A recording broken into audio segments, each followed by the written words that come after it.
Papa Dudut. Sabi ng nanay ko kung mangangarap lang din daw ako ay bakit hindi ko pa taasan. Yan ang mga katagang tinanim ko sa isipan ko upang maglakas ng loob na umalis sa probinsyang kinalakhan ko sa Sorsogon. Sumama ako sa malayo naming kamag-anak sa mother side pa Maynila dahil kinuha nila akong kasambahay kapalit ng pagpapaaral sa akin sa kolehiyo. Mahirap lang kasi ang pamilya namin, walang permanenteng trabaho si tatay at taong bahay naman si nanay. Tapos ay 5 pa kaming magkakapatid at pangalawa ko. Kaya nga tinapat na ako ng mga magulang ko na hindi na raw nila ako kayang pag-aralin sa kolehiyo at magtrabaho na lamang ako katulad ng kuya namin. Pero desidido akong makapagtapos. Kaya naman nung nagkaroon ng opportunity na makapag-aral ako, ay hindi ko na yon pinalampas. Pero bago ko umpisahan ang pagkukwento ay pabati muna ng isang magandang katanghalian sa mga kabarangay natin. Ako po si Janina, 26 years old at tubong Sorsogon at kasalukuyang nakatira na ulit dito kasama ang 2 kong anak. Pero noong araw, lumuwas talaga ako ng Pamaynila para mga tulong kapalit ng pagpapaaral sa akin.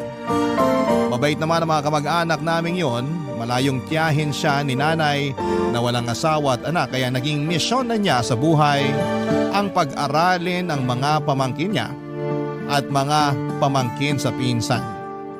Thankful ako sa lola kong yon dahil binigyan niya ng katuparan ang pangarap kong makapagtapos. Sa pamilya namin ako pa lamang ang gagraduate ng college kaya naman proud na proud sa akin ang mga magulang ko. At hindi ngayon lingid sa kaalaman ng classmate at best friend kong si Leslie Papa Dudut.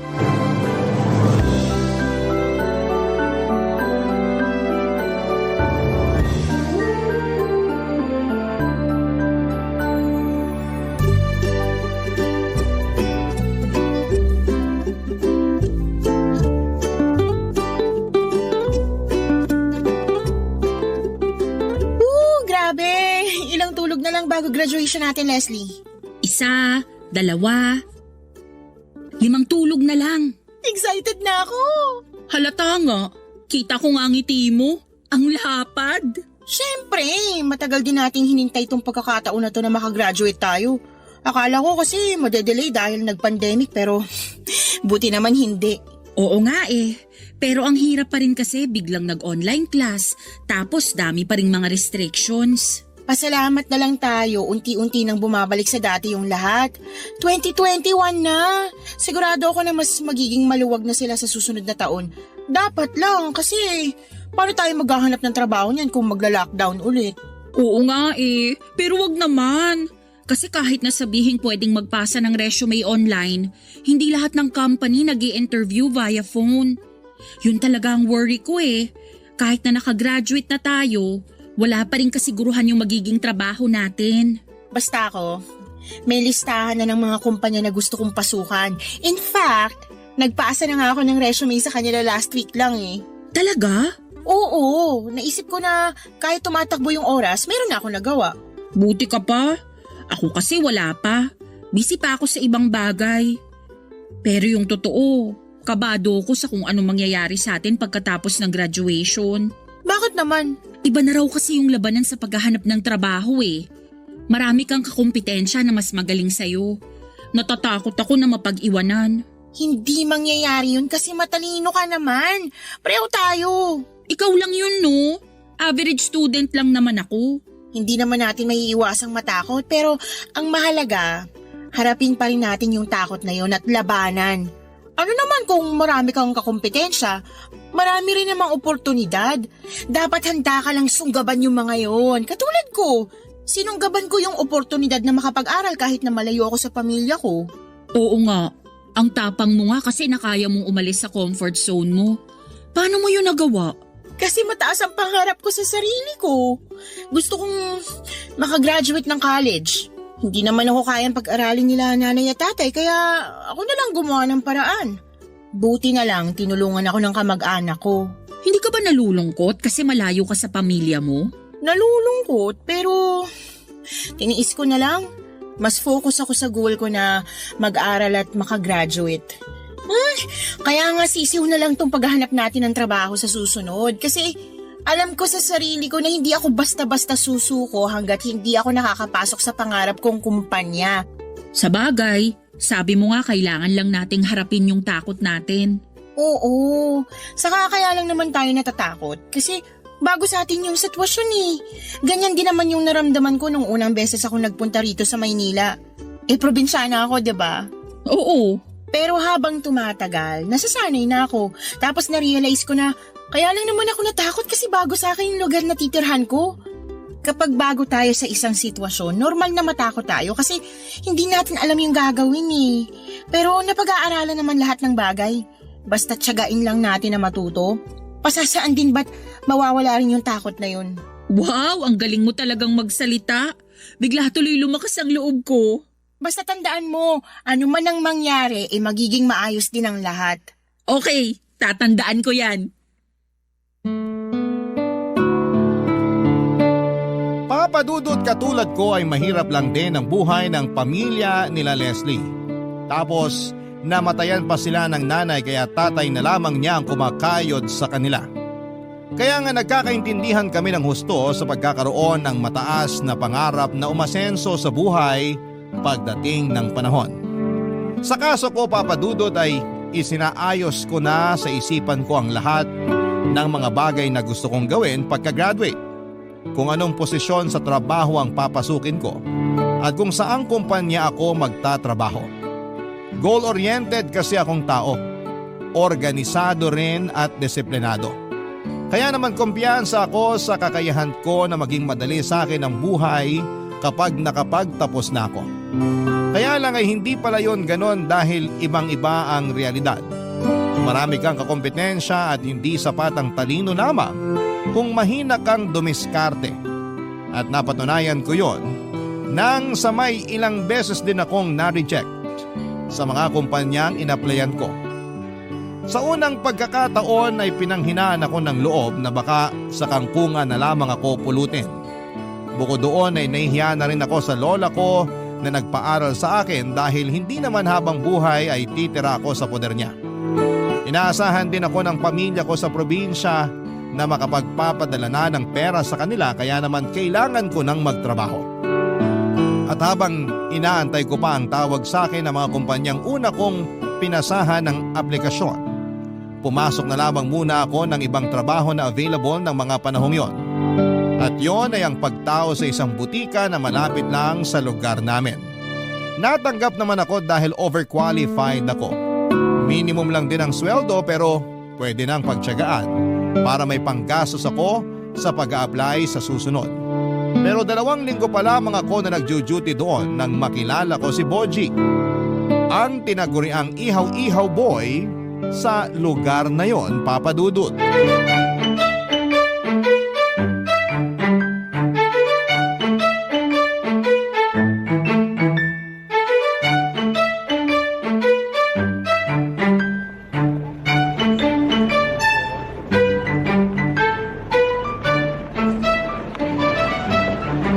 Hi Janina, may dala pala akong iyaw-iyaw.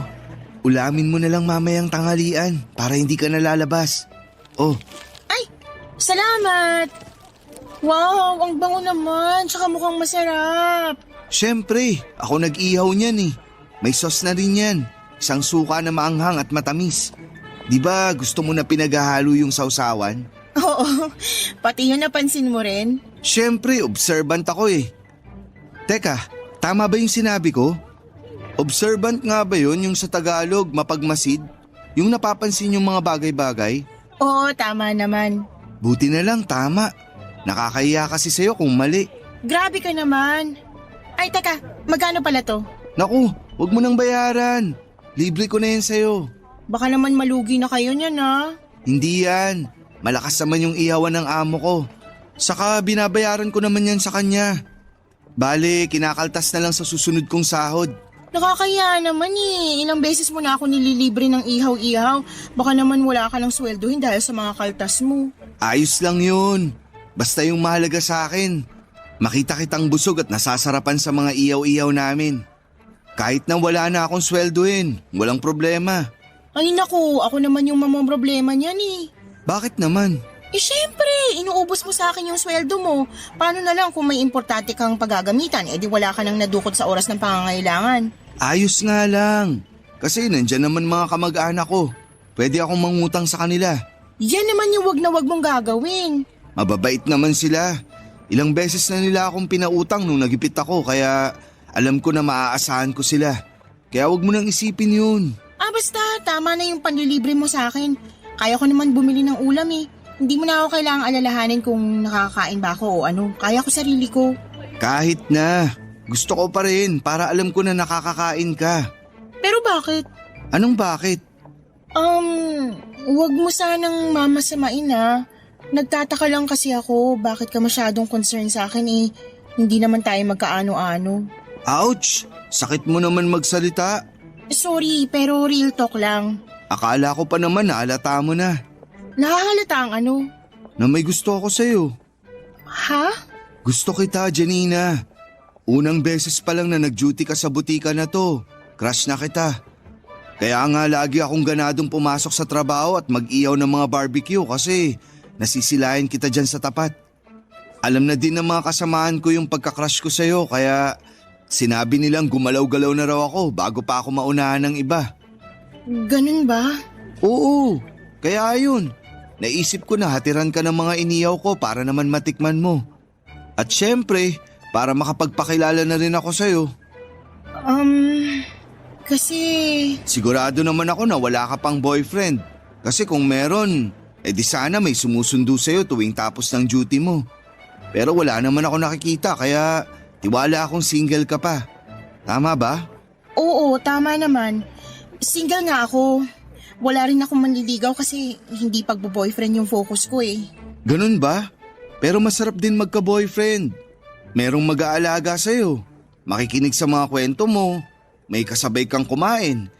May masasandalan ka pag kailangan mo ng karamay sa tuwing malungkot ka. Hindi ko alam yung sinasabi mo dahil hindi pa naman ako nagkaka-boyfriend. Malay mo, ako na yung magiging unang boyfriend mo.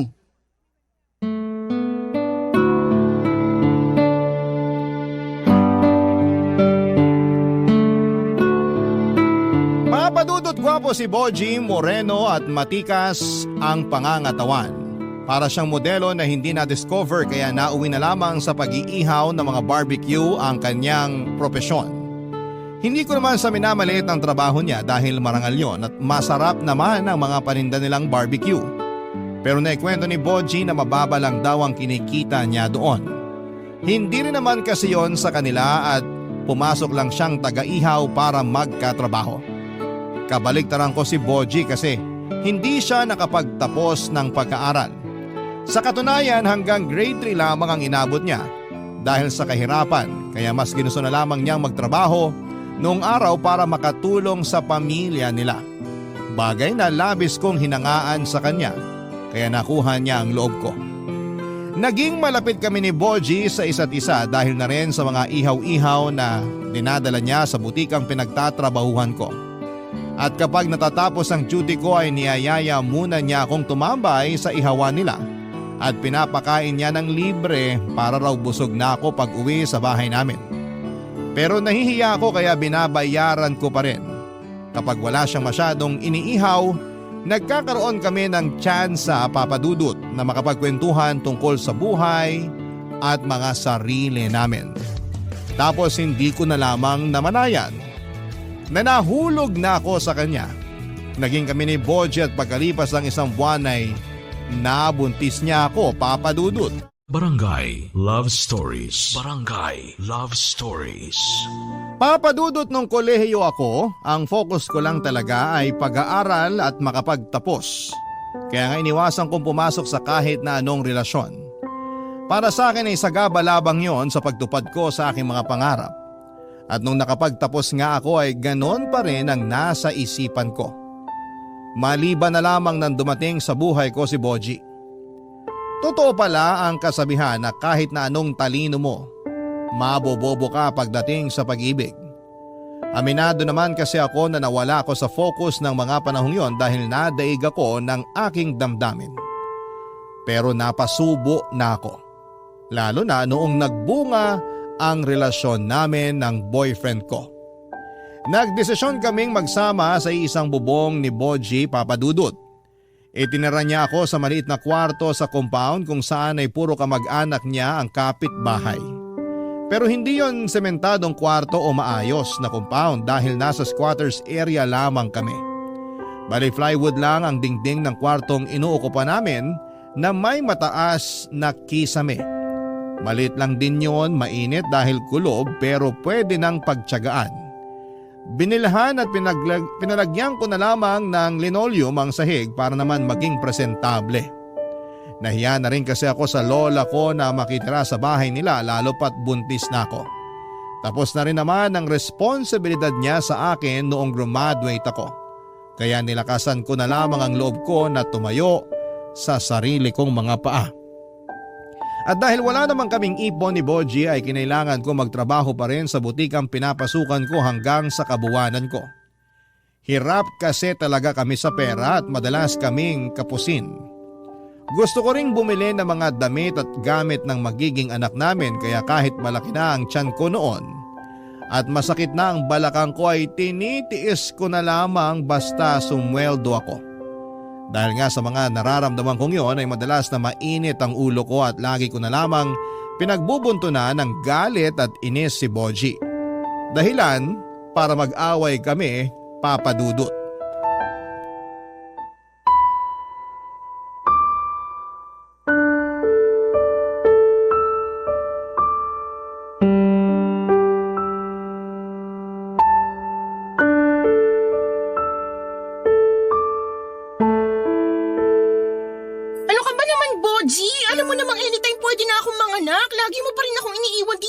Natin. Anong iniiwan? Nandiyan lang ako kina Mang Domeng. Ang lapit-lapit lang nila sa atin oh. Pwede kitang takbuhin dito pag manganganak ka na. Kahit na. Yung punto rito, imbis na samahan mo ko rito sa bahay, nakuha mo pa talagang mangapit bahay. Ano ba kasi ginagawa mo ron? Wala. Nakikipagkwentuhan lang kina Paring Arar. Sinabihan ko rin kasi sila nung isa ko pang tropa, si Macario. Nakukunin ko silang ninong ng anak natin. Para sureball na may pakimkim sa baby natin pag nagpabinyag tayo. Ewan ko sa'yo. Tingin mo sa mga ninong at ninang ng anak mo hingian ng pera? Oh, gano'n naman talaga ginagawa ng mga ninong at ninang, di ba? Kaya nga dinidiskartehan ko na sila. Ganda-ganda ng trabaho ni Paring RR sa call center. Si Macario naman sa pabrika, kaya may pera yung mga yun. Pero baka nakakalimutan mong pamilyado rin sila. Ay, bakit ba ang kontrabida mo sa lahat ng mga sinasabi ko? At ako pa talaga yung kontrabida ha? Alam nga naman yung mga kapitbahay natin, tayo lang naman yung magkausap. Alam mo, napapansin ko lagi mo na lang akong inaaway. Wala ka bang magawa sa buhay mo? Kasi nakakainis na eh. Kaya gusto ko laging lumalabas pag day off ko para hindi ko nakikita yung pagmumukha mo. Sa palagay mo gusto ko rin makita yung pagmumukha mo? Kapal mo ah. Kung may choice lang ako, papasok ako ngayon sa trabaho para kahit papaano lumaki-laki yung suswelduhin ko. Malapit na akong manganak, Boji, pero hindi pa rin sapat yung ipon nating pera. Saan na lang kami pupulutin ng anak mo nito? Bakit ba kasi pinoproblema mo yan? At bakit hindi ko po problemahin? Sige nga. Sinabihan ko na si Ate Joy ko. Papautangin daw niya ako para sa panganak mo. Kaya huwag ka na masyadong mag-alala. O tapos, paano mo babayaran yung utang na yon? Saka ko na po problemahin yun. Hindi ko pa nga hawak yung pera, pinag-iisip mo na ako. Palibasa, masyado kang kampante. Kaya hindi na ako nagtaka na hindi ka nag-ipon itong mga nakaraang buwan eh. Paano ako makakaipon? Maliit nga lang sinasahod ko dun sa iyawan. Para lang yung sa pagkain natin at bills. Minsan kulang pa. Sana man lang kasi naisip mo na maghanap ng ibang trabaho. Yung susweldo ka ng disente lalo na ngayon na magkakaanak na tayo. Bakit pa? Ayos naman na ako sa pag-iihaw ko. Hindi ko na kailangan maghanap ng ibang trabaho. Yan yung ayaw ko sa'yo eh. Kontento ka na dyan sa ginagawa mo kahit wala kang pag-asenso. Ano bang masama doon? Hindi naman ako nagnanakaw. Gusto mo magnakaw ako para umasenso tayo? Hindi ko sinabi na magnakaw ka. Yun na rin yung pinalalabas mo eh. Hirap sa'yo, wala kang kabilib-bilib sa akin at sa trabaho ko.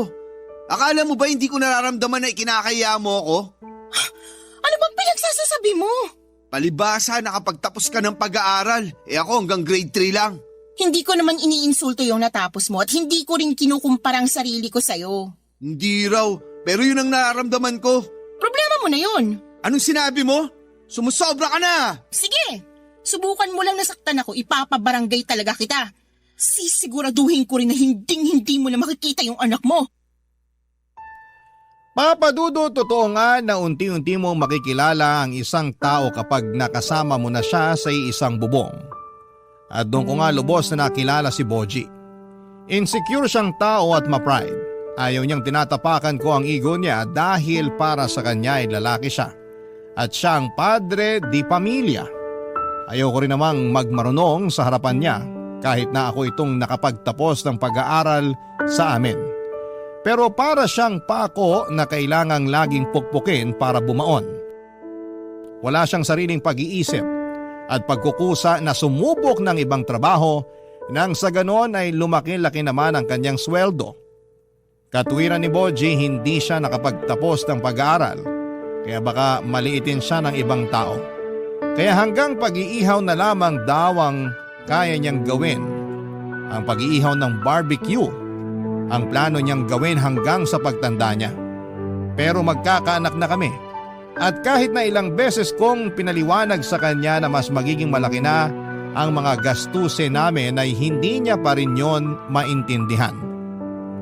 Lagi niyang sinasabi na kung mangangailangan kami ay nandyan naman ang iba niyang kamag-anak para hingan namin ng tulong at utangan.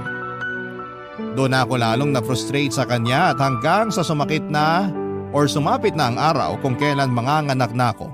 At abot langit ang konsumisyon na nararamdaman ko kay Boji. Buti na lamang at dumalaw sa tinutuluyan namin si Leslie para kumustahin ako pagkalipas ng 1 linggo.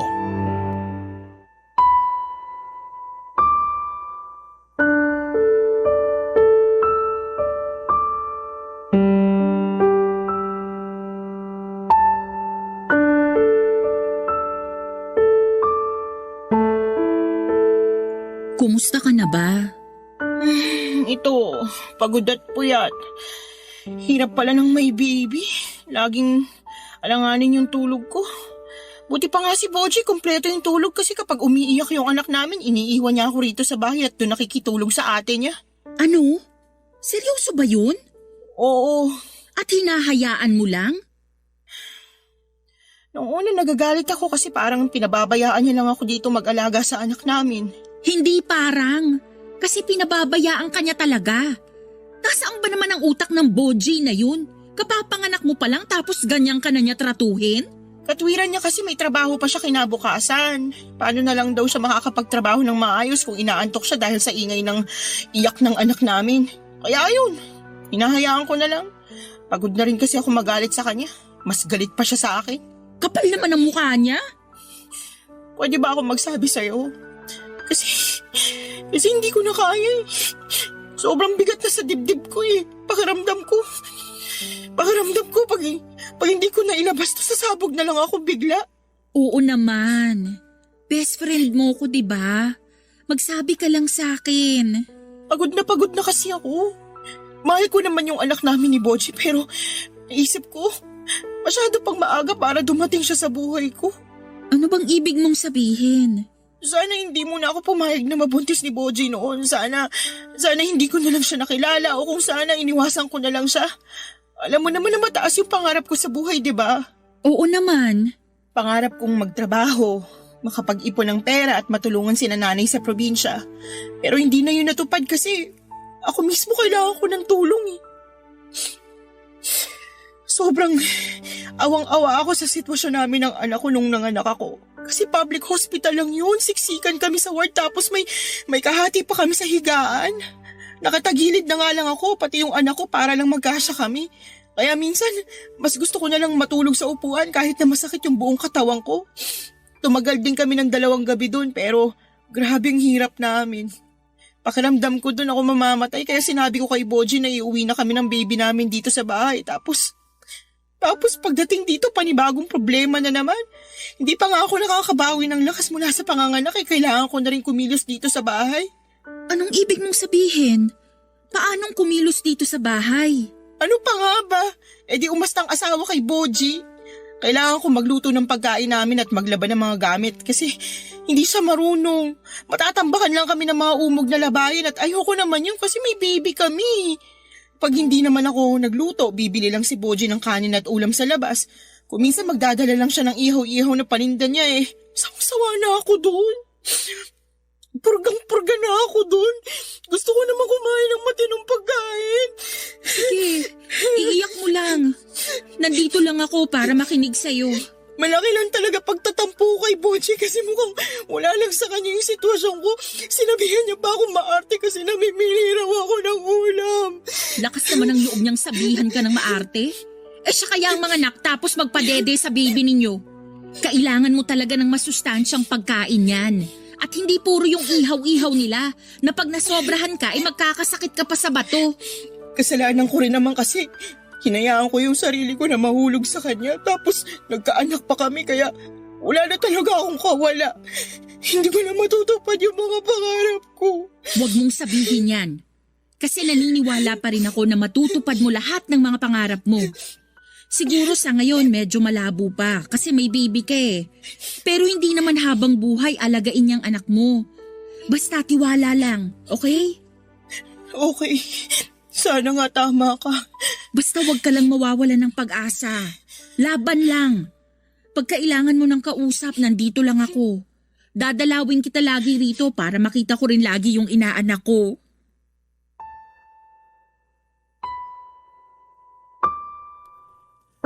Papadudod siguro nga ay emosyonal lamang ako ng mga panahong yon.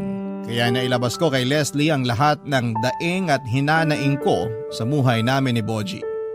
Pero hinayaan lamang ako ng kaibigan ko na umiyak at magkwento dahil alam niyang makakatulong sa akin na mailabas lahat ng yon. At totoo nga kasi dahil gumaan ang dibdib ko pero nandun pa rin yung tinik sa lalamunan ko. Don't get me wrong, masaya naman ako sa pagdating ng baby namin. Thankful ako kasi ligtas ko siyang naisilang pero paano na? Ano ang susunod? Nag-resign na rin kasi ako sa pinagtatrabahuan kong butika kaya wala na akong pinagkakakitaan pa. Bukod doon ay sigurado akong magiging limitado na ang mga galaw ko dahil sa pag-aalaga ng anak namin. Tapos ay hindi ko pa maasahan si Boji sa maraming bagay.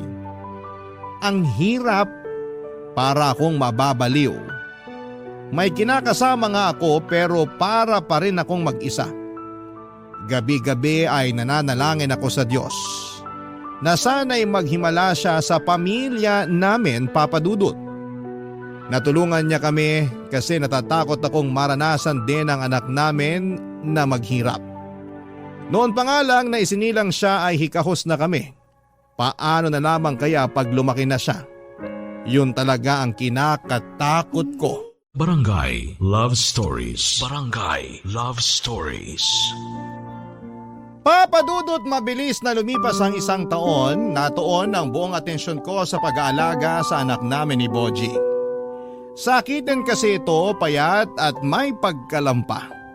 Kaya kahit gustuhin ko mang magtrabaho ay ayoko namang ipagkatiwala ang anak ko sa ibang tao. Pero nung nawala ng hanap buhay si Boji dahil nalugi ang ihawa na pinagtatrabahuhan niya, ako na ang kusang loob na kumilos para maghanap buhay. Alam ko naman na sa aming dalawa ay mas capable akong makapasok sa magandang trabaho dahil may tinapos ako. Pero dahil matagal din akong natenga, ay nakaramdam din ako ng pag-aalinlangan. Mabuti na lamang at to the rescue ang best friend kong si Leslie nang alokin niya akong maging tauhan sa laundry shop ng sister company kung saan siya nagtatrabaho. Hiring daw kasi doon at minimum pa rin ang kita pero meron namang bayad ang OT at may mga benepisyo pa.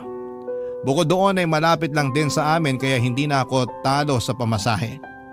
Nagbabaon na lamang ako ng pagkain para makatipid dahil sa trabahong yon ay nakabili nga ako ng TV para naman may libangan kami sa gabi.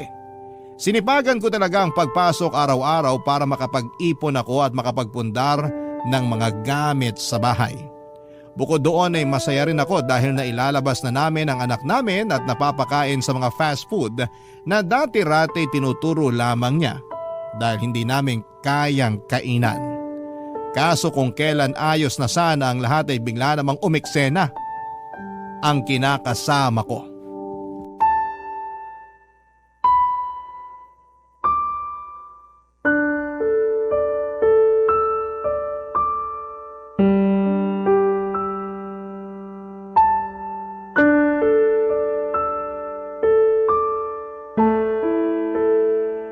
Ano?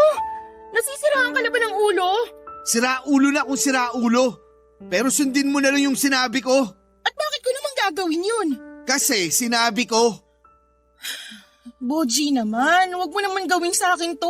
Wag mo akong pag-resignin sa trabaho ko. At bakit ayaw mo? Siguro totoo na may relasyon kayo nung katrabaho mong lalaki, no? Aminin mo na. Wala akong aaminin dahil wala naman kaming relasyon. Hindi ako naniniwala sa'yo. Nagsasabi ako ng totoo, ikaw yung nag-iimbento. Ah, ganon? Halika nga rito. Aray ko naman, huwag mo naman ako sabunutan. At bakit hindi? Masyado ka nagmamatigas. Eh dapat lang sa'yo turuan ng leksyon. Bibitiwan lang kita kapag sinunod mo yung sinabi ko. Simula sa araw na to, hindi ka na papasok sa trabaho mo. Pero paano na lang yung pamilya natin? Pag nawalan ako ng trabaho, baka magutom tayo. Hindi mangyayari yun kasi ako magtatrabaho sa atin. Aray ko, bitiwan mo na ako, sabi. Ayan. Sana sa susunod magtanda ka na. Kasi bubunutin ko talaga mga buhok mo sa anit mo. Ang sama mo. Hindi ako masama. Saka ikaw naman yung may kasalanan. Masyado ka nagmamatigas. Hindi pagmamatigas yun. Iniisip ko lang kapakanan ng pamilya natin pag umalis ako sa trabaho ko. Hirap sa'yo, masyado ka mapagduda. Magagawa ko pa ba mga lalaki pamilyado na akong tao? Malay ko ba? Kerengkeng ka. Ano sinabi mo? Totoo naman ah. Dali mo nga nahulog sa akin nung panaybigay ko sa'yo ng iyaw-iyaw, di ba? May pasabi-sabi ka pa na ayaw mo mag-boyfriend pero bakit mo ako sinampal? Nagtanong ka pa talaga sobrang kapal ng mukha mo na sabihin sa akin yung bagay na yon. Para sa kaalaman mo, hindi ako kirengkeng. Masyado ka lang matamis manalita kaya nahulog ako sa'yo. Pero siguro mali talaga na nagkagusto ako sa'yo noon eh. Kasi kung nireject na kita noon pa, di sana hindi ako nakatira sa masikip. Mainit at pangit na pamamahay na to. Hindi sana kami nakakaranas ng kagutuman ng anak mo. Hindi kami magtitiis sa kakarampot mong sweldo dahil pul-pul ka. Walang pangarap sa buhay at mahina dumiskarte. Alam mo, sana hindi na lang kita nakilala eh. Siguro mas maayos buhay ko ngayon. Ah, ganon? Eh di lumayas ka na sa pamamahay ko kung iinsultuin mo lang din ako. Masasaktan ka talaga kasi masyado ka madaldal. Bitawan mo ako, sabi!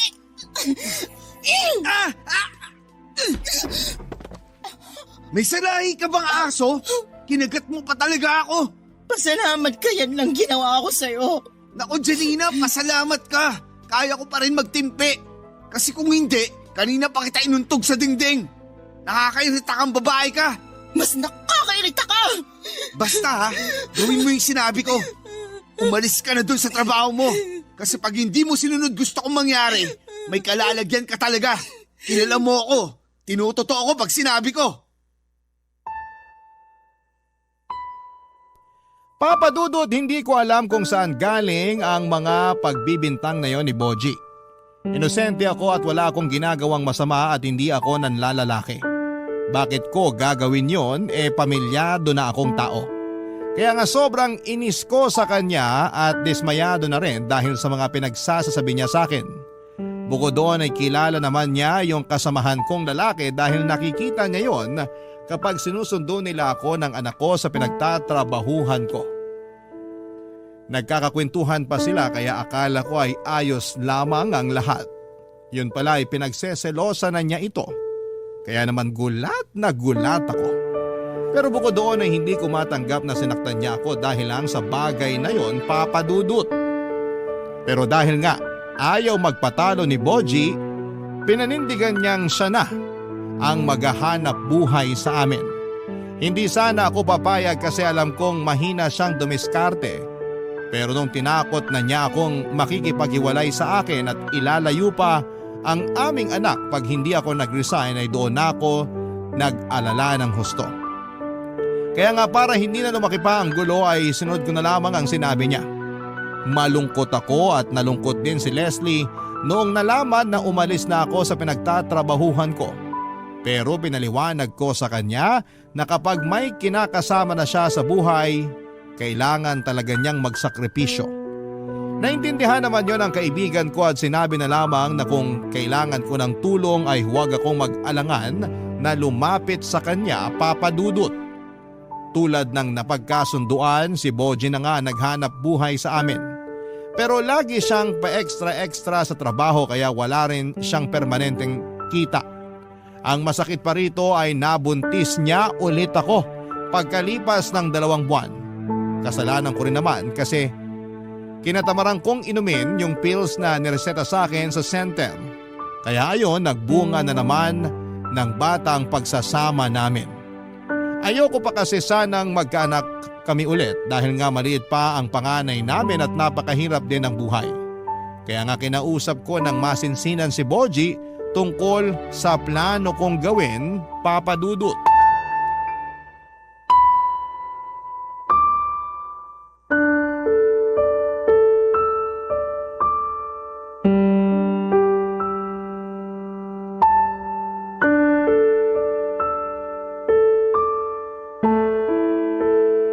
Ano? Nasisiraan ka na ba? Hindi ako nasisiraan. Walang nasisiraan dito. Bakit gusto mong umuwi sa Sorsogon? Sige nga, kung di ka ba naman baliw. Nandun kasi ang nanay ko, Boji. Sinabihan niya ako na doon na lang mga anak para maalagaan niya ako. Nakwento ko kasi sa kanya nung sitwasyon ko rito nung nanganak ako sa panganay natin. Kaya naman pala. Anong kaya naman pala? Kaya ka pinauuwi doon ng nanay mo kasi kung ano-anong kinuwento mo doon. Siguro sinabi mo na pinababayaan kita rito kaya ayaw mo na dito mga anak, no? Totoo naman na pinabayaan mo ako nung nanganak ako sa panganay natin, ha? Mas madalas pa nga yung gabi na hindi kita kasama rito sa bahay natin dahil nandun ka sa ate mo. Kasi Kasi ayaw mong mastorbo yung tulog mo sa iyak ng anak natin. Ayaw mong magpalit ng diaper niya kasi nandidiri ka kamo. Ayaw mo rin akong tulungan sa mga gawaing bahay kahit na alam mong nagpapadede ako. Matagal na yun. Saka bumawi naman ako sa inyo pagkatapos, di ba? Bumawi raw. Sa pagkakatanda ko, nagdadabog ka pa kapag inuutusan kita maghugas ng pinggan. Huwag ka na kasing manumbat. Ako naman nag-alaga sa anak natin nung nagtatrabaho ka. Hindi ako nanunumbat. Ayoko lang maranasan ulit yung nangyari ngayong buntis na naman ako. Sana naman intindihin mo. Naiintindihan ko naman, pero ayoko dun sa inyo. Bakit? Mabait naman sina nanay at tatay ah. Oo, pero hindi ako sanay. Wala akong kakilala dun. Ano na lang trabahong papasukin ko, di ba? Pwede kang ipasok ni kuya sa auto supply na pinagtatrabahuhan niya. Maganda pa sweldo doon tsaka may binipisyo. Tutulungan tayo doon nila nanay at tatay kaya pumayag ka na. Sumama ka na sa amin ng mga anak mo sa Sorsogon. Ewan, ayoko pa rin. Masanay ako rito sa Maynila. Dito na ako pinanganak, kaya dito na ako mamamatay. Ano ba namang klaseng katwiran yan? Basta. Hindi mo na mababago yung desisyon ko. Kung gusto mong umuwi, kayo na lang ng mga bata. Pero ibig sabihin lang nun, hiwalay na tayo. Ano? Narinig mo yung sinabi ko. Kung gusto mong umuwi sa Sorsogon, kayo na lang ng mga bata. Pero hiwalay na tayo pag ginawa mo yon. Boji naman, hahayaan mo lumaki yung mga bata na walang ama? Mangyayari lang yon kapag nilayo mo sila sa akin. Ibig sabihin, kasalanan mo kasi ginusto mo yon. Sira ka ba? Nag-adjust ako nung tumira kasama mo rito pero hindi ka man na makakapag-adjust nung ako naman ang nagyayaya sa yung tumira sa probinsya namin. Baka nga mas maging mabuti pa yung buhay natin doon kaysa dito. Siguro kaya ayaw mong sumama sa amin kasi duwag ka. Anong sinabi mo? Duwag ka, Boji. Hindi ako makapaniwalang nagkaroon ako ng kinakasamang duwag at hindi kayang tumayo sa sariling mga paa. Lintik ka, Janina, ha? Ulitin mo pa yan kundi... Kundi ano? Sasaktan mo ako? Sasampalin? Sige, gawin mo para lalo kung gustuhin ilayo sa iyo yung mga anak natin. Tandaan mo, konti na lang malapit na ako mapuno sa'yo. Pinagtiyagaan kita, inintindi kasi kinakasama kita. Akala ko rin magbabago ka pero habang tumatagal, lalo ka lang lumalala. Kung wala kang pangarap sa sarili mo, kung kontento ka na sa buhay mo, pwes, wag mo kami idamay ng mga anak mo. Sawang-sawa na akong pakasamahan ka. Bahala ka na sa buhay mo. Papa Dudut, hindi ko akalain na nagmahal ako ng isang duwag at mahina ang loob sa katauhan ni Boji. Kaya nga sobrang dismayado ko rin sa sarili ko dahil pinili na lamang ako or pipili na lamang ako ng lalaki ay doon pa ako bumagsak sa isang katulad niya. Kaya nga simula ng mga sandaling yon ay lalo akong naging desidido na umuwi na sa amin at iwanang mag-isa ang kinakasama ko sa Maynila. Wala na akong pakialam kahit na mga hulugan pa yon na maghihiwalay kami, makalayo lamang kami ng mga anak ko sa kanya. Kung tutuusin ay parang matagal na rin naman akong single parent sa mga anak ko. Kaya alam ko sa sarili ko na sa una lang mahirap at masakit. Pero sa huli ay makakayanan ko. Nang sumunod na buwan ay nagpasundo ako sa nanay ko sa Maynila para umuwi sa Sorsogon. Wala na rin namang nagawa ang iba pang kamag-anak ni Boji sa desisyon ko habang siya ay patuloy pa ring nagmamatigas na hindi sumama sa amin. Doon pa lamang ay tinanggap ko na hindi niya kami ganong kamahal para piliin. Kaya umalis kami ni nanay sa tinutuluyan namin pauwi sa probinsya. Dito ko na nga pinanganak ang pangalawa ko sa Sorsogon at aaminin kong may sa ilang buwan din akong umasa na pupuntahan kami doon ni Boji. Pero hindi na yata mangyayari yon matapos kong matanggap ang balita na meron na raw siyang bagong kinakasama at magkakaanak na rin sila. Masakit, oo. Pero pinagpasa Diyos ko na lamang ang lahat. Hindi siya kawalan sa amin ng mga bata dahil kontento na ako sa buhay ko sa ngayon. Sa kasalukuyan ay nag-reseller ako ng mga frozen goods at meron na rin kaming munting tindahan dito sa bahay ng mga magulang ko. Noong nakapagpundar ako ng laptop at nakapagpakabit ng internet ay nag-aral ako para maging isang VA. Sa awa naman ng Diyos ay meron na akong mga kliyente kaya kumikita rin ako ng sapat at matino. Kung tatanungin ninyo ako kung kumusta na ang puso ko, masasabi ko Papa Dudut na unti-unti na akong naghihilom. Mas naging matatag din ako sa buhay dahil sa mga pinagdadaanan ko.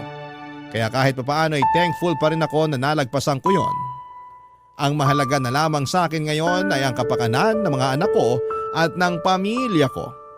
Hanggang dito na lamang po ang sulat ko at maraming salamat po sakaling mapili po ninyong i-ere sa Barangay Love Stories. Gusto ko na rin pong kunin ang pagkakataon na magpasalamat sa inyong programa dahil ito ang nagsisilbi kong kaibigan at libangan. Number 1 po talaga kayo sa puso ko. Ang inyong kapuso at kabarangay, Janina.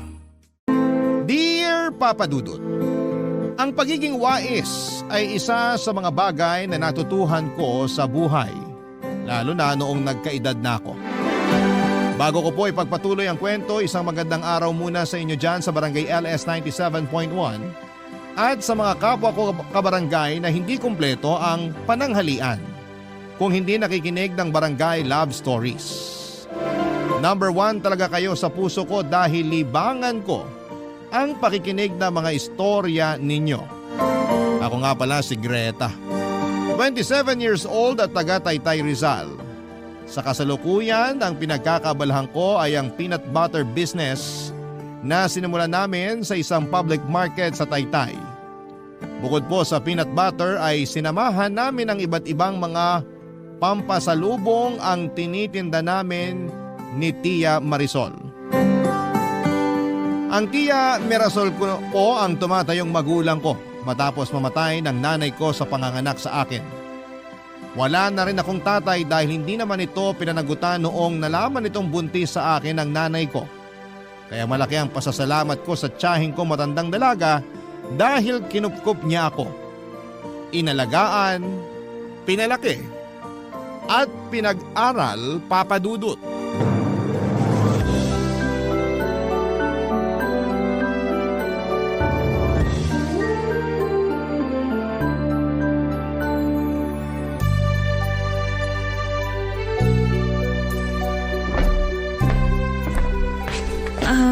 Tia, may sasabihin pala ako.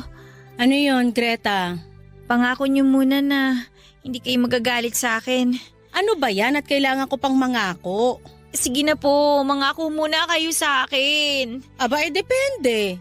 Kung sasabihin mong may ninakawan ka, magagalit talaga ako. Ako pa mismo magsusuplong sa'yo sa pulis. Hindi ko po magagawa ang magnakaw, tiya. Biro lang.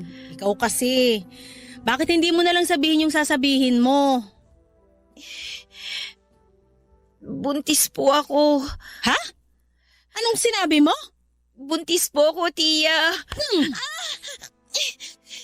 Bakit niyo naman po ako pinalo? Tinatanong mo pa talaga? Kulang pa nga yan eh. Akala ko po ba hindi kayo magagalit sa akin? Hindi ako nangako sa'yo ha? Saka seryoso ka ba? Buntis ka nga? Opo. Mabaging langit! Napakabata mo pa, Greta! Sorry po, tiya. Ay dapat lang na mag-sorry ka! Napakalaking kagagahan yung ginawa mo! Kaka-graduate mo pa lang ng high school! Naghahanap pa lang tayo ng eskwelahan na papasukan mo sa kolehiyo! Nagpabuntis ka na! Ano ba naman yan? Kaya nga po, sorry, tiya. Hindi ko naman po sinasadya. Anong hindi sinasadya? Sinadya mo yan! Nasaan yung lalaki nakabuntis sa'yo? Iharap mo siya sa akin para dalawa kayong paluin ko! Wala na po yung lalaking nakabuntis sa akin. Anong wala na? Namatay na? Ewan ko po. Sana. Ang ibig ko pong sabihin, hindi ko na po siya makontak eh. Sinubukan mo na ba siyang puntahan sa kanila? Hindi ko po alam kung saan siya nakatira. At bakit hindi mo alam? Hindi naman po kasi namin napag-usapan yun. Anong hindi na pag-usapan? Ay! Greta! Napakapariwara mo! Ilang buwan na ba kayo magkakilala nung lalaking yon? Ano po? Wala pa pong isang buwan. Tinamahan ka naman talaga ng lintik! Nabuntis ka ng lalaki na wala pang isang buwan mong nakilala? Greta naman! Ang tanga-tanga mo! Sorry po talaga, tiya. Kasalanan ko po talaga kasi masyado ako nagpadala sa damdamin ko eh. Mabuti na alam mo kasalanan mo! Paano na ngayon yan? Kung hindi mo alam kung saan hahanapin yung tatay ng anak mo, ano ang plano mo? Hindi ko pa po alam. Naguguluhan pa po ako. Natatakot po ako. Wala naman po kasi akong alam sa pagbabalaki ng bata. Ewan ko ba naman kasi sa'yo? Masyado ka mapusok! Pero nandyan na yan. Alangan namang ipalaglag mo yung anak mo. Hindi naman ako makakapayag nun. Ayoko rin naman pong ipalaglag to. Natatakot po akong makarma kapag ginawa ko po yun. Kaya nga! Hey! Hayaan mo na! Kung hindi ka kayang panagutan ng lalaki na kabuntis sa'yo, nandito naman ako. Aalagaan ko na lang kayo na magiging apo ko basta ipangako mo sa akin. Naalagaan mo rin ang sarili mo para sa anak mo. Nagkakaintindihan ba tayo? Opo, tiya. Pangako po. Maraming salamat po. Papadudot aminado ako na wala talaga ako noon nung kabataan ko. Kung ilalarawan ko nga ang sarili ko noon ay masasabi kong mapusok ako at padalos-dalos. Kaya nga sa edad ko pa lamang na 18 ay nabuntis na ako ng lalaking nakilala ko lamang sa sinalihan kong text clan. At pagkatapos ay naglaho na lamang na parang bula matapos malaman na nagbunga ang nangyari sa amin. Sadyang may pagkasutil talaga ako noong kabataan ko. Kaya nang nalaman niya na nabuntis lamang ako ng kung sino at ang masahol pa'y tinakasan ako nung lalaki ay magkahalong galit at pagkadismaya ang naramdaman niya. Hindi ko naman siya masisisi kasi kahit ako ay sumama ang loob sa sarili ko. Pero may sa pusong mamon naman ang tiyahin ko. Kaya sa huli ay hindi niya pa rin ako natiis. Nagdesisyon akong ipagpatuloy ang pagbubuntis ko kahit na natatakot ako, papadudot. Pero sinabi sa akin ni tiya na tutulungan daw niya ako. Kahit na siya mismo ay walang kalamalam sa pagdadalang tao. Hindi pa siya nagbuntis kahit kailan dahil may problema ang kanyang matres. Kaya hindi na lamang siya nag-asawa at piniling maging matandang dalaga. Pero nung dumating daw ako sa buhay niya ay nagkaroon siya ng bagong layunin sa buhay. At sakit sa ulo rin daw. Dagdag sabi niya. Mabilis na lumipas ang 9 na buwan ng anak ako ng isang malusog na lalaking sanggol. Sobrang saya namin ni Tia Mirasol dahil nadagdagan na ang pamilya namin. Nung nakaraos na ako sa panganganak ay nagsabi ako sa kanya na ayoko nang ipagpatuloy ang pag-aaral ko. Sa halip ay gusto ko na lamang magtrabaho. Nang hinayang siya noong una sa desisyon ko kasi sayang naman daw ang oportunidad. Pero sa huli nirespeto na lamang niya ang gusto kong mangyari. Pumasok ako sa isang fast food chain bilang service crew at doon ko nakilala itong si Elmer. Papa Dudut.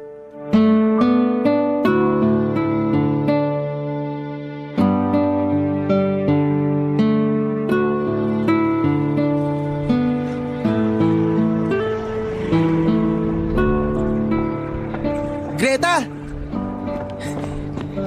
Greta, sandali! O Elmer, bakit ka tumatakbo? Para maabutan ka. Grabe, bilis mo maglakad. Ikaw naman, ang hahaba ng bias mo pero ang bagal mong tumakbo. Ikaw kahit kailan napakamapang-asar mo talaga. Bakit mo ako hinabol? May kailangan ka ba? Wala naman. Gusto ko lang sanang sumabay sa sa paglalakad. Kahit hanggang dun lang sa sakayan. Okay. Tara, maglakad na tayo. Tara. Grabe, no? Amoy na amoy ko na sa simoy ng hangin yung Kapaskuhan. Ang dami na ring dekorasyon sa paligid. Tsaka kabi-kabila na rin yung mga nagpapatugtog ng Christmas songs. Oo nga. Paano kayo nagsiselebrate ng Pasko sa bahay nyo? Nagluluto lang si nanay ng spaghetti o kaya pansit. Paborito kasi ng mga kapatid ko yun. Tapos gumagawa kami ng salad na tuwing Pasko lang talaga namin natitikman. Mahal kasi ng mga Ricardo eh.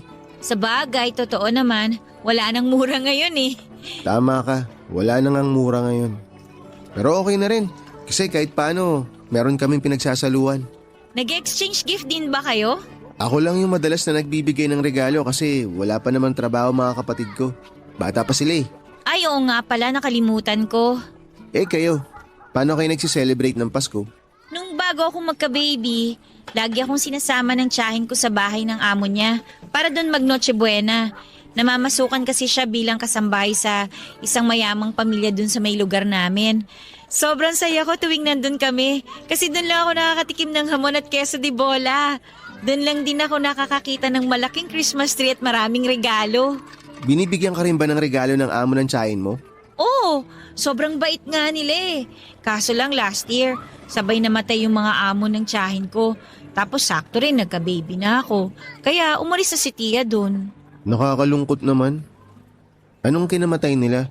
Nalunod daw sila eh. Lumubog yung sinasakyan nilang barko. Grabe naman yung nangyari sa kanila. Maiba ako. Yung anak mo pala, kumusta? Mabuti naman. Lumalaki na siya kaya natatakot ako. Bakit ka naman natatakot? Hindi ko alam. Ganun lang siguro kapag nanay ka na, tapos nakikita mong lumalaki na yung anak mo.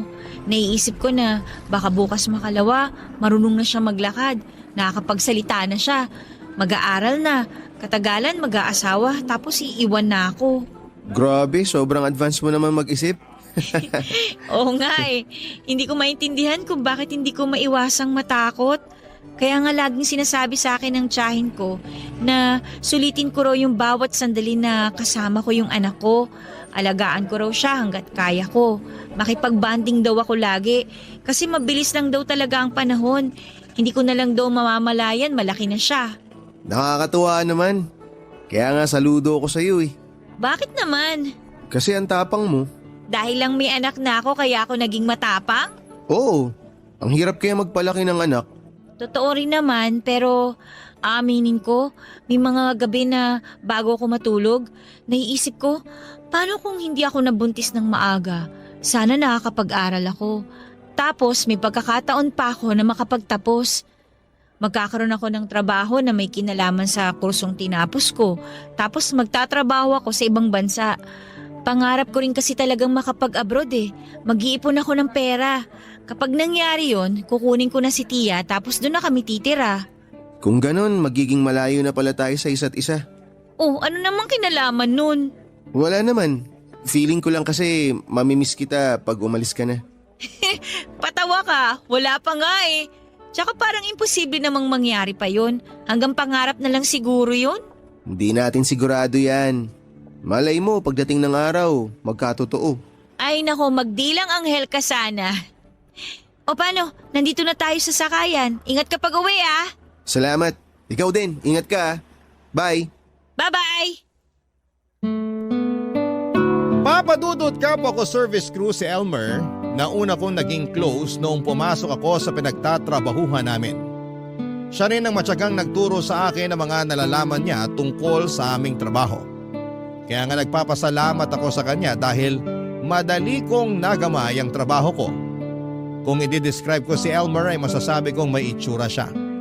Matangkad, kulot ang buhok, maputi at may dimple sa magkabilang pisngi na gustong gusto ko sa isang lalaki.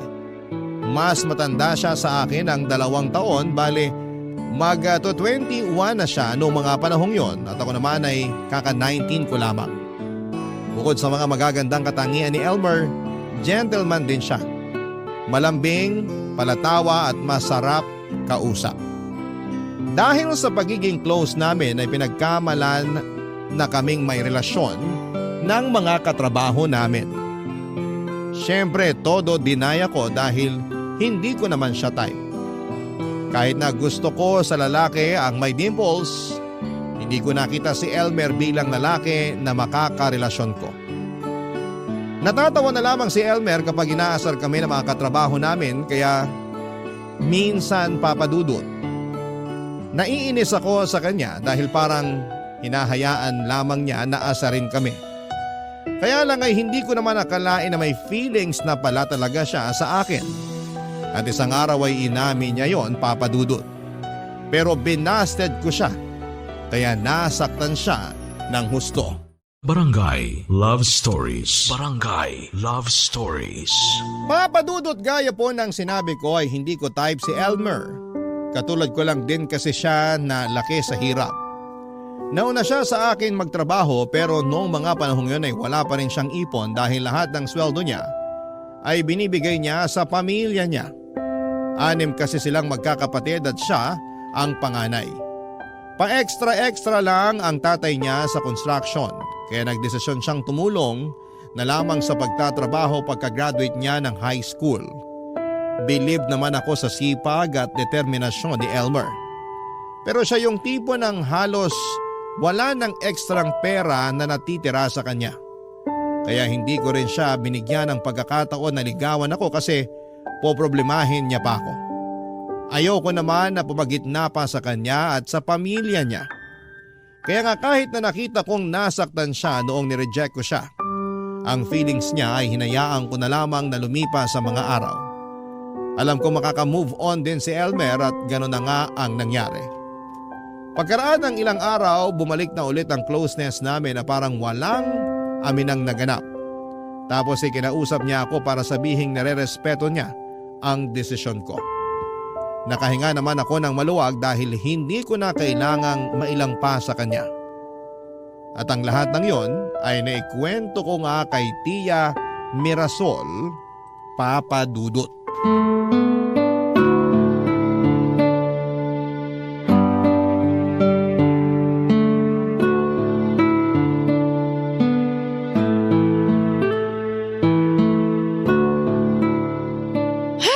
Ewan ko ba naman sa yung babae ka?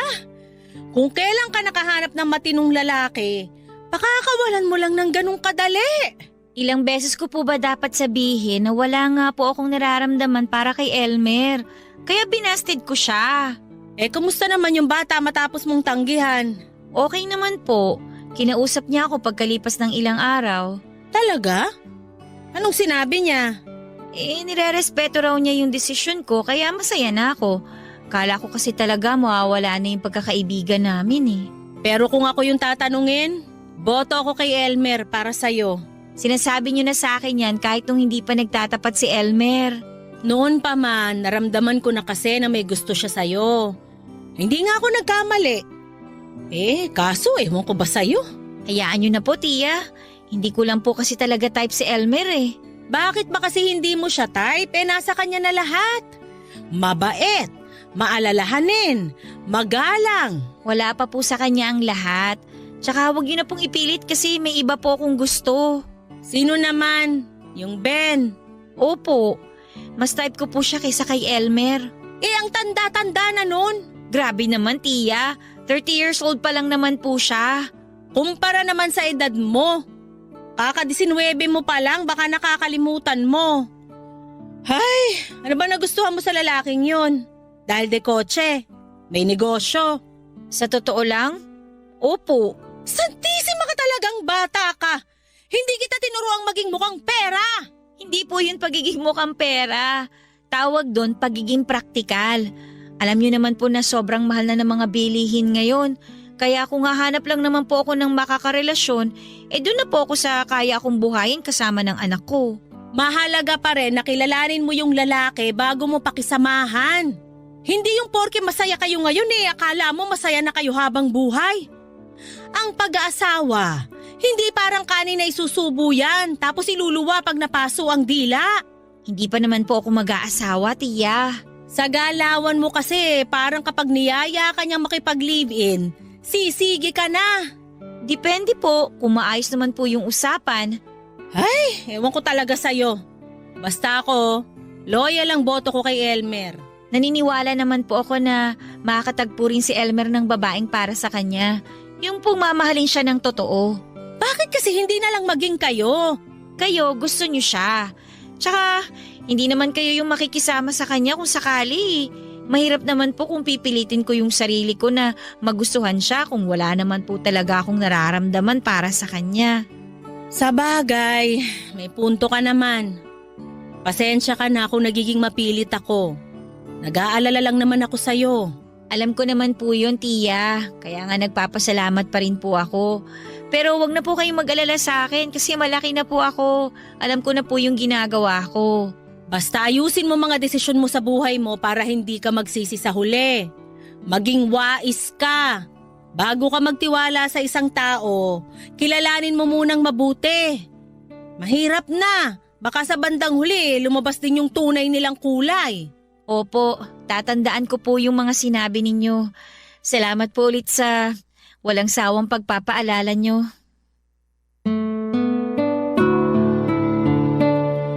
Papadudot, minsan ko na rin naisama si Elmer sa bahay namin noong binyag ng anak ko kaya nakilala siya ni Tia. Siya lang din ang kinuha kong ninong noon at masasabi kong natuwa talaga sa kanya ang tiyahin ko. Magalang daw kasi siya at masarap kausap. Tapos ay malakas daw talaga ang pakiramdam ni Tia na may gusto sa akin si Elmer kaya kung hihingin nito ang boto niya, naligawan ako walang pag-aatubili niya raw na ibibigay ang kanyang permiso. Kaya nga nalungkot talaga siya at nang hinayang noong tinanggihan ko ang panliligaw ni Elmer sa akin. Noong mga panahong yon ay desidido na akong magkarelasyon na kami ni Ben. Nakilala ko lamang siya online at ayaw sa kanya ng tiyahin ko dahil masyado raw malayo ang pagitan ng mga edad namin. Tulad ng binanggit ni Tia ay 30 years old na noon si Ben. Samantalang ako naman ay 19 pa lamang.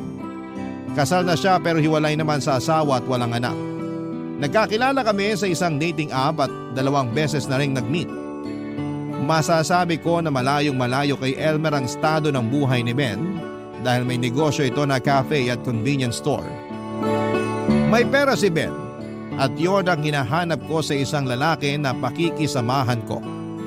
Kaya nga nung niyaya niya akong makipag-live-in pagkaraan ng 2 buwan ng pagkakakilala, ay wala na akong patumpik-tumpik pa na pumayag. At kahit natuto lang tiyahin ko sa pakikisama ko sa kanya ay binaliwala ko ang pagpapaalala niya. Pero bago ako lumipat sa bahay ni Ben ay sinabi ni Tia na huwag ko munang isama ang anak ko dahil hindi pa sanay si Ben na may kasamang bata sa bahay. Pumayag na rin ako kahit na nalungkot ako kasi mawawalay sa akin ang anak ko. Iniwan ko ang anak ko kay Tia at dinadalaw na lamang. Doon ako dumidiretso tuwing natatapos ang shift ko sa trabaho bago umuwi sa tinitirhan namin ni Ben. Kahit na nakipag-live-in na ako ay tinuloy ko ang trabaho ko sa fast food. Kaya nagkikita pa rin kami ni Elmer, Papa Dudut.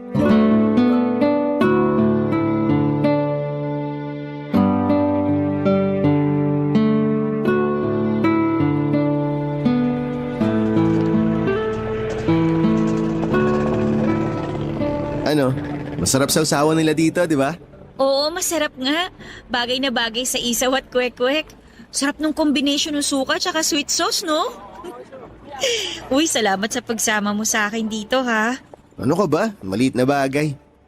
Naalala ko kasi yung sinabi mo na matagal ka na nagkikrave ng isaw tsaka kwek-kwek. Wow, naalala mo pa yun? Parang ang tagal na nung napag-usapan natin yun, ah. Medyo matagal na nga pero hindi ko nakalimutan eh. Kaya kain ka pa ha, libre ko to. Naku, wag na. Nakakahiya naman. May pambayad naman ako. Ayos lang, minsan lang naman eh.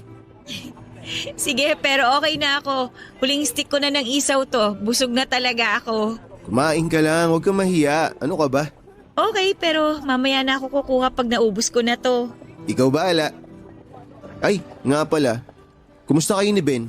Okay na okay kami. Masaya kaming dalawa. Talaga? Maganda yan. Masaya ako para sa inyo. Thank you. Ay, pwedeng pakihawak tong baso ng suka ko? Alisin ko lang yung jacket ko, medyo naiinitan na ako eh. Akin na, hawakan ko muna.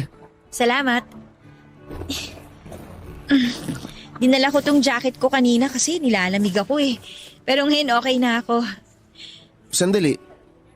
Basa ba yung nasa braso mo? Ha? Yung nasa braso mo ka ako. Tingnan mo. Ayan oh. Oo. Na paano yan? Ano lang yan sa ano... Sinasaktan ka ba ni Ben? Uy, hindi ah. Hindi naman niya ako sasaktan eh. Mahal na mahal ako noon, no? Talaga lang ha? Oo nga. Bakit ba ganyan ka kung makatanong? Hindi mo pa kasi sinasagot yung tanong ko kung na paano yan. Wala nga lang to. Eh, baka tumama lang sa kung saan tapos nagpasa. Posible ba yun? Oo naman, ano ka ba? Ganun kaya kaming mga babae kapag malapit ng dalaw namin. Mabilis kaming magpasa kapag nasasagi o nakukurot. Ay, okay, sige. Naniniwala na ako sa'yo. Pasensya ka na kung pinag-isipan ko na masama si Ben. Ayoko lang talaga na may masamang nangyayari sa'yo eh. Huwag ka mag-alala. Okay na okay ako sa bahay ni Ben. Okay kami. Hindi niya ako sinasaktan o anuman. Okay, sige, naiintindihan ko na. Pasensya ka na ulit. Yaan mo na yon.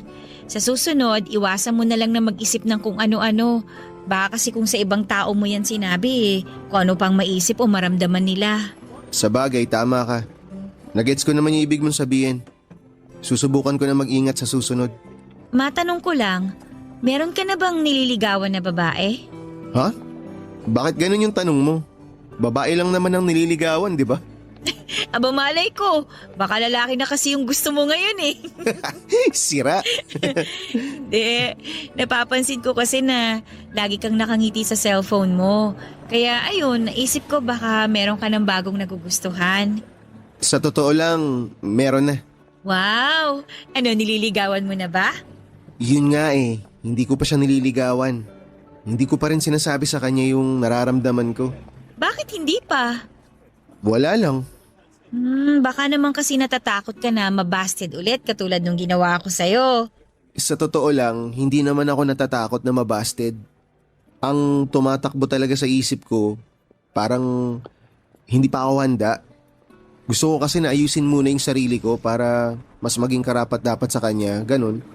Gusto ko na makaipon ng malaki para kapag niligawan ko na siya, may pang-date kami. Naniniwala naman ako na magagawa mo yan. Basta, enjoyin mo lang yung proseso. Malay mo, baka kayo na talagang para sa isa't isa.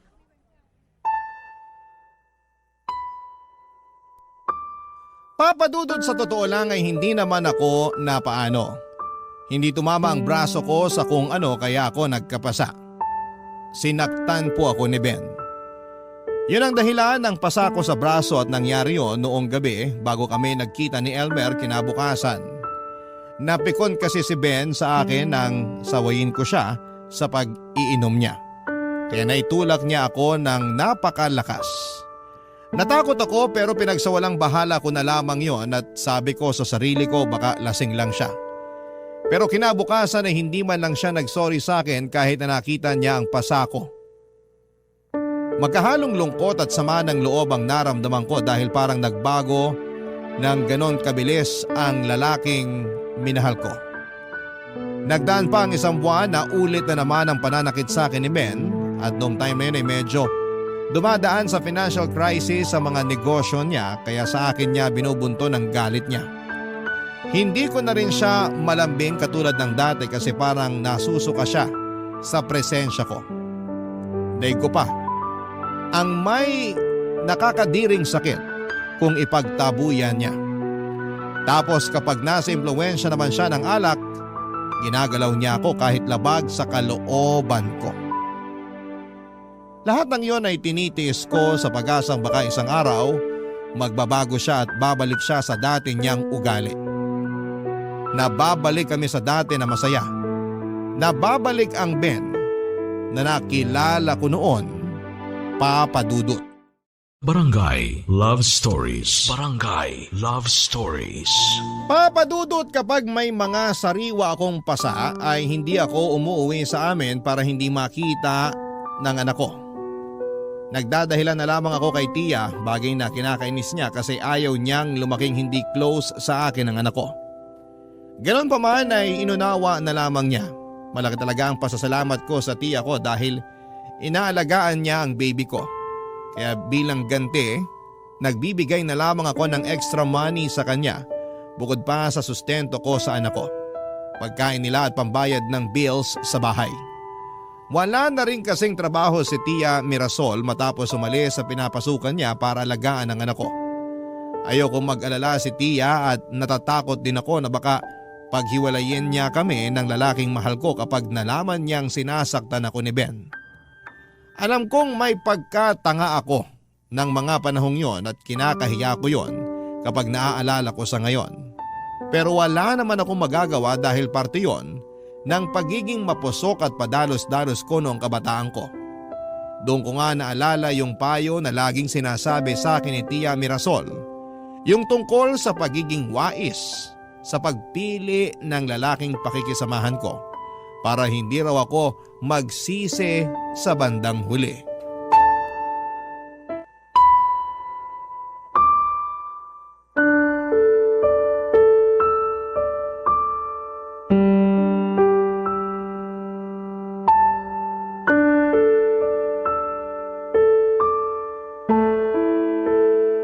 Greta, sandali lang. Teka lang, Greta. Ano ba yon? Ano yung pinasa mo kay manager kanina? Resignation letter. Magre-resign ka na? Bakit naman biglaan? Ano bang pakialam mo? Nag-aalala lang naman ako kasi biglaan yung pagre-resign mo. May nangyari ba? Kung meron man wala ka ng pakialam doon. Sa akin na lang yun. Hindi mo ba narinig yung sinabi ko kanina? Ang sabi ko, nag-aalala ako sa'yo. Bakit ka ba nag-aalala? Akala mo siguro wala akong napapansin, no? Ang laki kaya ng pinagbago mo simula nung nag-live-in kayo ni Ben. Naging malungkuting ka, naging balisa ka. Minsan nauhuli pa nga kita na nakatulala tapos umiiyak. Pero nanahimik lang ako. Hindi ako nagtanong sa'yo. Kasi nga ayoko makiusyoso. Pero ewan ko ba? Hindi talaga maalis sa isip ko yung pag-aalala ko lalo na madalas ko ring napapansin yung mga pasaha mo. Oh, ba't bigla kang umiyak? Greta, yung totoo. Ano bang nangyayari sa'yo? Hindi ko na kasi alam kung kanino ako magsasabi. Nahihirapan na ako, Elmer. Teka, gumilid nga muna tayo. Kausapin mo ako. Sabihin mo sa akin lahat. Baka matulungan kita. Hindi ko alam kung paano mo ako matutulungan. Sa ngayon, gusto ko lang ng isang tao na makikinig sa akin. Nandito ako. Handa akong makinig sa'yo. Sige, sabihin mo sa akin. Yung mga pasa ko, hindi ko nakuha kasi tumama ako sa kung saan. Huwag mo sabihing si Ben na may gawa niyan.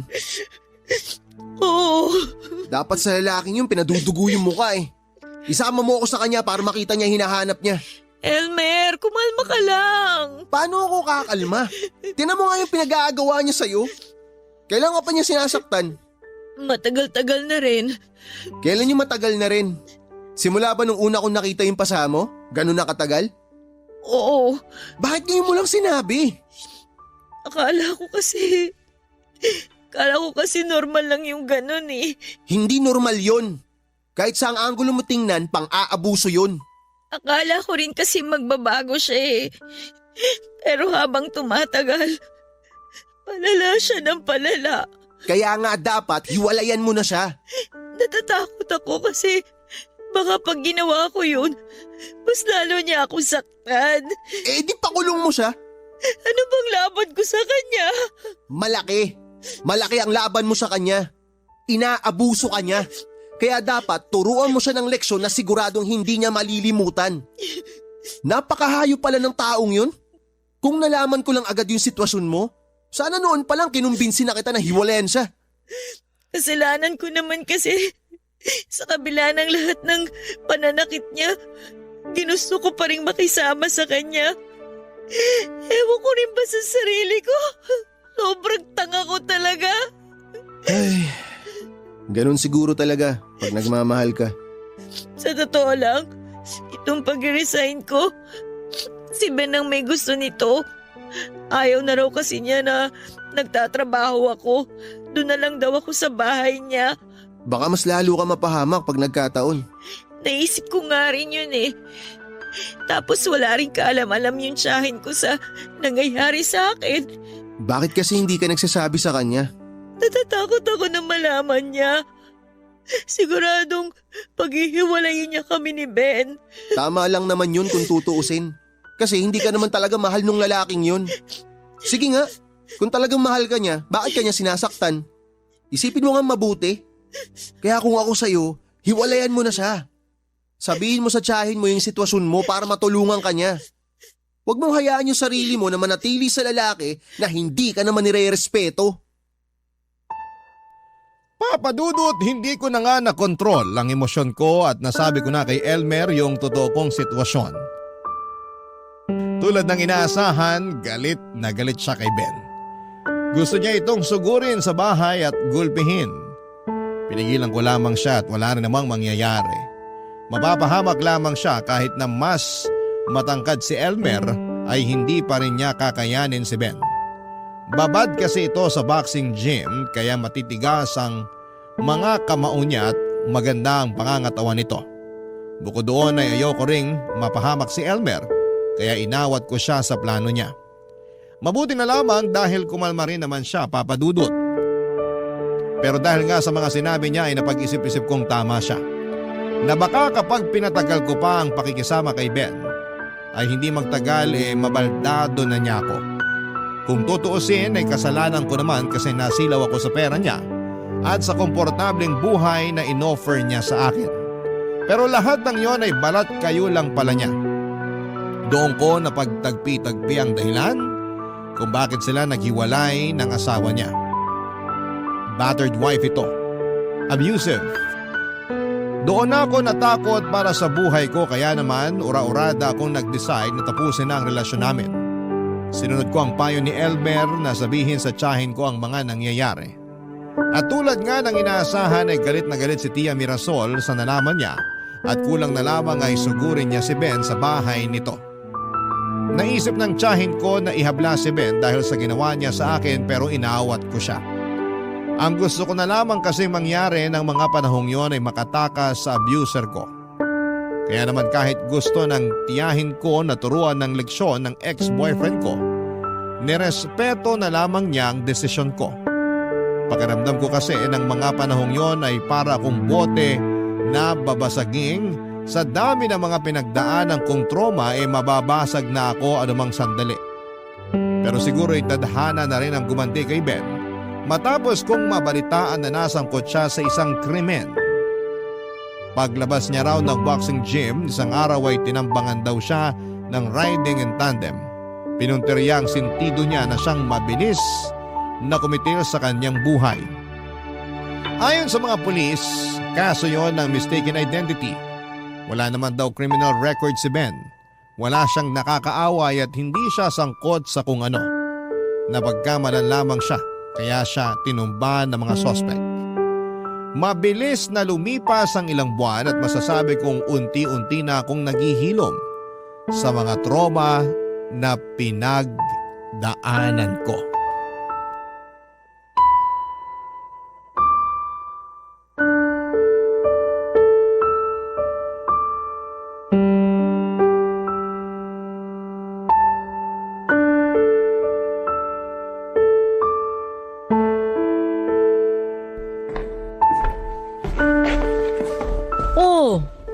Bakit gising ka pa? Hindi pa po ako inaantok eh. Ganun ba? Yung baby mo, tulog na. Opo, kanina ko pa po siya napatulog. Sige, usog ka. Tatabihan kita. Okay po. Ayos ka lang ba? Ayos lang naman po ako. Hindi ko lang mapigilang mag-alala kasi ang daming nangyari nitong nakalipas sa buhay natin. Lalong-lalo na sa'yo. Kaya nga po eh. Naalala ko tuloy yung lagi niyo pong payo sa akin. Yung tungkol sa pagiging wais para hindi ako madaling naloloko o napagsasamantalahan ng ibang tao. Oo, kasi mahirap na lalo't nagkalat yung mga taong halangang kaluluwa. Isa na nga dun yung Ben na yon. Mabuti na lang talaga na karma na siya. Tiya naman. Oh, bakit? Huwag mong sabihing naaawa ka sa kanya. Hindi naman po sa ganun. Pero wala na kasi siya eh. Tsaka hindi maganda yung pagtatapos ng buhay niya. Yon ang nararapat sa kanya sa lahat ng mga ginawa niya sa'yo. Ay, kaya ikaw, sa susunod na pipili ka ng lalaking mamahalin at pakikisamahan mo, kilalanin mo munang mabuti para di ka naaabuso. Paano na lang kung meron pa palang mas halangang kaluluwa sa Ben na yon? Di nayari ka na. Alam nyo, dahil sa mga pinagdaanan ko, parang ayoko na po ulit makipagrelasyon. Ayoko na ulit kumilala ng iba kasi nandun yung takot na baka maulit na naman yung mga nangyari. Kaya nga, kilalanin mo muna yung lalaki na papasok sa buhay mo. Hindi yung basta susunggaban mo na agad porke pasok siya sa kwalifikasyon mo. Yun nga po eh. Masyado talaga ako nagpadalos-dalos kaya ayun, napahamak ako.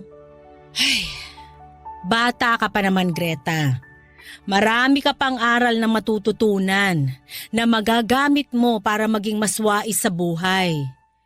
Sana lang wag mong baliwalain lahat ng mga pinagdaanan mo para maging mas maingat ka na sa susunod. Opo, titiyakin kong hindi na mauulit yung mga nangyari sa akin, tiya. Pero sa ngayon, patawarin mo na sarili mo. Lahat naman ng tao nagkakamali. Wala namang pinanganak na perpekto. Ang mahalaga, natututo tayo sa mga pagkakamaling yon. Doon tayo mas nagiging wais. Opo, salamat po sa mga payo niyo sa akin ha. Hindi ko po alam ang gagawin ko kung sakaling wala po kayo sa buhay ko. Uy, bakit ka namang umiiyak? Hindi ko lang po kasi talaga mapigilan. Para kasing pangalawang buhay ko na po ito eh. Kaya ang laki po ng pasasalamat ko sa inyo. Kasi sa kabila ng mga kapalpakan ko, nandiyan pa rin po kayo. Ay, mahal kasi kita kaya nandito lang ako palagi. Saka kung may dapat kang pasalamatan dito, si Elmer yun. Buti na lang talaga na kumbinsi kanyang makipaghiwalay na dun sa demonyong Ben na yun. Napakagaling talaga ng batang yun. Malaki po rin yung pasasalamat ko sa kanya kasi hindi niya po ako iniwan simula nung nalaman niya yung sitwasyon ko kay Ben. Kasi nga, mahal ka niya. Tiya, may girlfriend na po yung tao. Basta.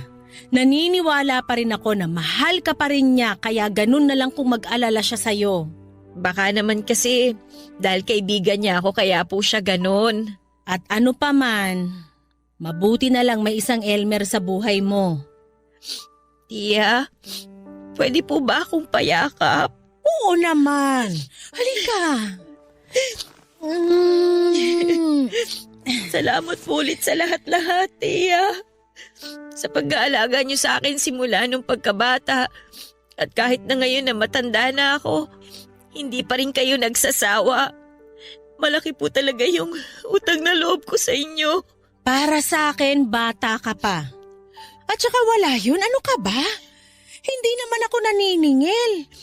Ang gusto ko lang at palagi na hinihiling sa mga dasal ko, ingatan ka ng Diyos at gabayang ka niya sa mga desisyon mo sa buhay. Mahal na mahal kita, Greta. Kayo ng anak mo. Mahal na mahal ka rin po namin, Tiya.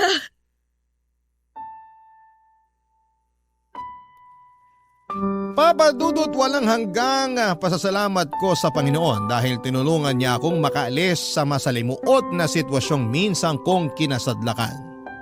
Kaya nga mula sa mga karanasan kong yon, ay natuto ako at naging wais sa buhay ko. Siyempre kahit na ilang taon na ang lumipas ay patuloy pa rin akong natututo. Sa kasalukuyan ay masaya naman ako sa buhay ko kasama ang anak at tiyahin ko. Pinagkakabalahan namin ang maliit na negosyong naipundar ko na siyang source of income namin. Marami pa akong plano sa buhay, lalo na sa anak ko. Kaya nga patuloy akong nagsisikap para matupad ko ang lahat ng mga yon. Kung tatanungin ninyo ako kung kumusta na po si Elmer, kasal na po siya. At sa ngayon ay sa barko na siya nagtatrabaho bilang isang crew. Masayang masaya ako para sa kanya at sa wakas ay natagpuan na niya ang babaeng mahal niya. Na siya ring pinakasalan niya at pinangakuan ng habang buhay sa altar. Kung tungkol naman sa love life ko ang pag-uusapan. Wala pa akong planong pumasok muli sa panibagong relasyon. Simula kasi nang maghiwalay kami ni Ben ay natili po akong single at nag-focus na lamang sa pagtatrabaho. Pero lagi pa rin akong binubugaw ng tiyahin ko sa mga anak naman ng kaibigan niya. Subukan ko pa rin daw na makipag-date kasi malay ko raw ay matagpuan ko na rin sa kanila ang forever ko. Lagi niyang sinasabi na maraming isda sa dagat kaya dapat galingan ko raw mamili. Hanggang dito na lamang po ang aking sulat, Papa Dudut. Maraming salamat sa inyong lahat. God bless sa Barangay Love Stories and more power sa inyong istasyon. Ang inyong forever kapuso at kabarangay, Greta.